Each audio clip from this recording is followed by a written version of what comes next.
waaqayyo nama oolchu dhugaa dubbachuu waan baay'ee tokko nama gaddisiisuu fi jecha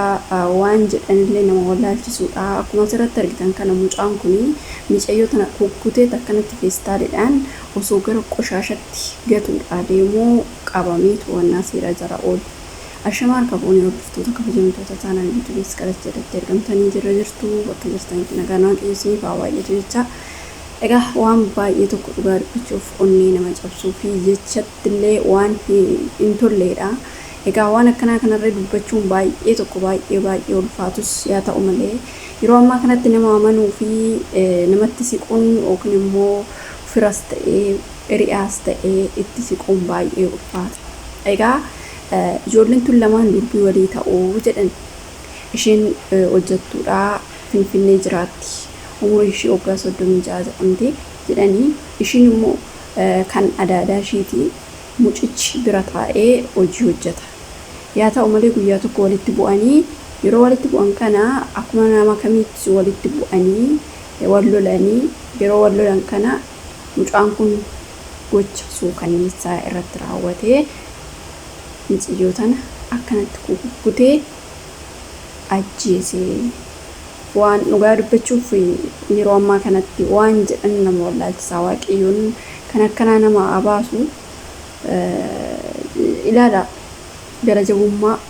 ani beeku barumatu waan akkana kana nutti fidee ta'ee ani beeku ingidihi waaqayyo nama oolchu maal jechuu barbaadetanii obboloota koo ingidihi dhugaa dubbachuuf namatti siqxee yookiin immoo firas jettee hiriyaas jettee itti siquun baay'ee ulfaata yookiin immoo tarii qabeenya qabdii qabeenya ishii saniifillee ajjeesee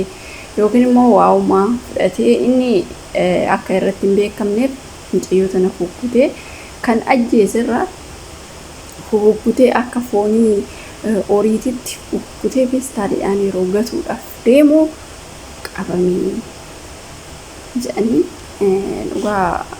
ammana ilaalaa gara jabummaa ammanaati kan Itoophiyaa keessatti. Gocha badaa gocha suukanneessaa waan akkanaa kana dhaga'uu caalaa wanti nama jibbisiisu yookiin immoo laphee nama cabsuu laphee nama maleessu hin jiru. Yaa ta'u malee maal jechuudha fanii har'aa dhugaa dubbachuuf nama tokkoon gaafa wal dhabdan hiriyaas haa ta'u obboleewwan keessanis haa ta'u firas haa ta'u dhugaa dubbachuuf waan kana ilaalu nama na jibbisiise beektanii dhugaa dubbachuuf bakka kophaa kee jiraadhu nama taasisa. So ani dhugaa dubbachuuf ammana garaa isa walitti jabaatanii sanuu durbii ishii ammana garaa walitti jabaatanii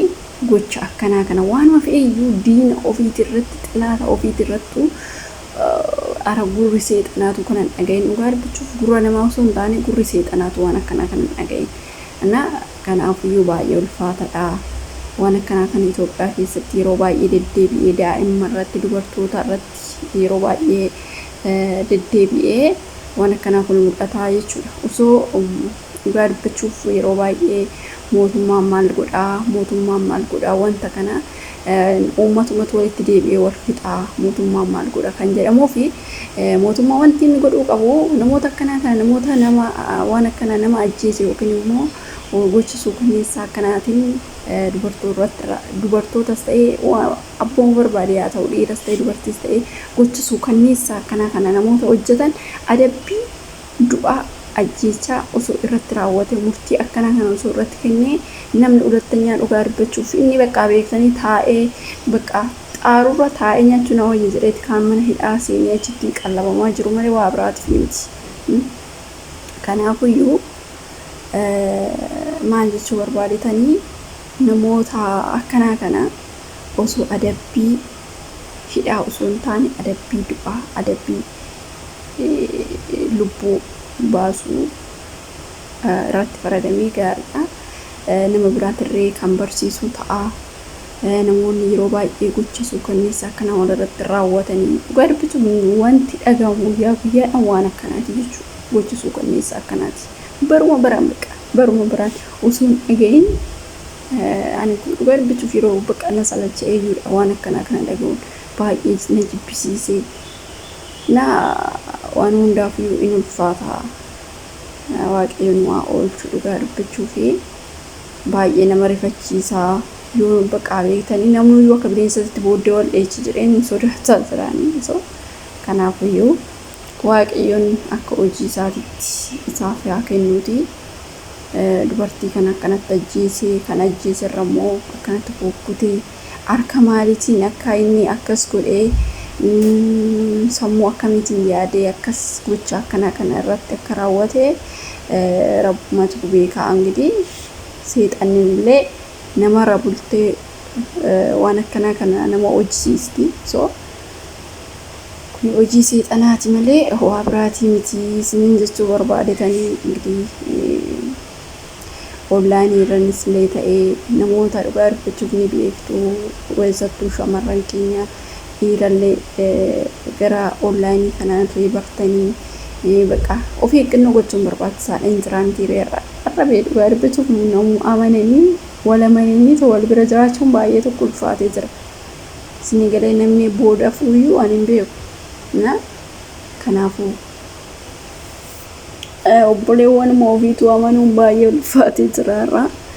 እንግዲህ of eeggannoo gochuun immoo barbaachisaadha gaafa walitti dubbatan immoo nama akkanaa nama tibiitanii akkanaa kana immoo beektanii xiqqooshii ulfaata እንግዲህ ካሁን ጎዴፍስ isumatu beekaa rabbiin araara isaanuuf haa buusu ኢትዮጵያ keessatti waan akkanaa kun yeroo baay'ee baay'ateetii jira bakka baay'ee ulfaata na akkasii obboleewwan koo sirriitti of eeggannoo godhaa waan akkanaa kanarraa gocha akkanaa kana waa rabbiin nama baasu dhugaa dubbachuu fi jechumattuyyuu baay'ee ulfaataadha baay'ee kana mana hin jiranne kana dubbachuun iyyuu baay'ee nama jibbisiisaa jechuudha na waan akkasitti siin jedha waaqayyo nama oolchuu hojii seexanaa kana immoo hojii afur seexanaa nama rabulee waan akkana kana hojisiisaa yeroo ammaa kanatti immoo namoonni beektanii bakka qabeenya fis jedhanii maaliif jedhanii namoonni karaarraa badanii ni jiru isaanii wantoota akkana kana kan raawwatu nutti fakkaata dhugaa dubbachuu yeroo tokkoon taa'ee yaadu so afuura seexanaa warroota qaban kan akkana godhan malee namni afuura qulqullaawaa qabu of keessaa qabu waan akkana kana gochisu kaneessa akkana kana raawwata jedheetoo tasuma hin yaadu ana akkasii waan hundaaf Rabbiin nama baraaru dhugaa dubbachuu fi waan akkana kana illee dubbachuun ni ulfaata so of eeggannoo gochuun immoo barbaachisaadha siin jedha nama kamiyyuu haa ta'u dhugaa dubbachuuf irraa ni ulfaata dubbachuuttis waan akkana kan nama bakka reetanii nama jibbisiisaa namatti illee akka hin dhiyaanne nama godha so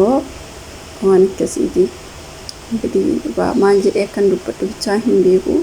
waan akkana kun hedduu takkanaas xallaa dhugaa dubbachuuf afaan waan akkana kana argu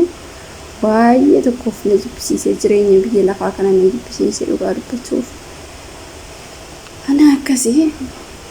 waan hundaafuyyuu ani hin beeku ani ግን namni waan akkana kanaan gocha akkana kana raawwatu dhiira dubartii hin qabu gochisu kaneessa akkana kana namoonni hojjetan jechuudha warroota afuura seexanaa of keessaa qabanidha malee namni namni fayyaan tokko waan akkana kana warratti raawwata tasuma hin yaadu ana akkasii siin jedha obboleewwan koo sirriitti of eeggannoo godhaa kinoo firruuyyuu akkana nama godhaa baadan immoo kana caaladha nama tokko gaafa onlaayiniidhaan bartanillee akkanumatti shakkaa akkanumatti sodaachaa akkasumas immoo namni kun nama akkamiiti namni kun maaliif jettaniitoo sirriitti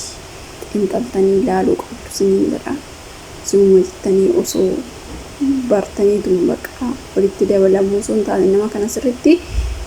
gadi fageenyaan waa'een isaa sirriitti qorachuu akkasumas immoo dhugaa dubbachuuf namummaan isaa bakka amantaan isaa